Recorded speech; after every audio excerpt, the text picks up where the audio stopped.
The U.S. military is calling this an unprovoked attack that lasted for over 3 hours last night, which began around midnight when 500 fighters affiliated with Russia and Syria's Assad regime began an attack on a U.S. outpost in eastern Syria, 5 miles over the Euphrates River, the demarcation line separating U.S.-backed fighters and Russian-backed fighters of the Assad regime.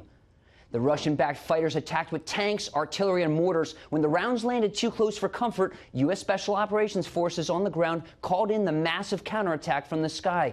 The U.S. airstrikes included AC-130 gunships, F-15s, F-22s, Apache helicopter gunships, and Marine artillery on the ground. All available U.S. jets in the area responded and killed 100 enemy fighters, I am told. No U.S. troops were hurt. One allied Syrian fighter was hurt. U.S. officials say that they had seen the buildup of these Russian-backed forces near the base for a week.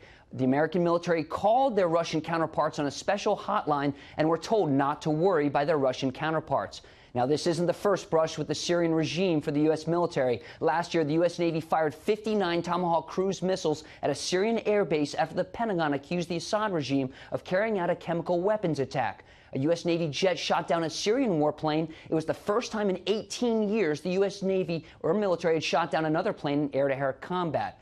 Sandra, I'm told the Russian-backed forces wanted to take back former ISIS oil fields in the area, now guarded by U.S.-backed Syrian fighters. Another example of the tangled web facing the nearly 2,000 U.S. troops on the ground in Syria. Sandra.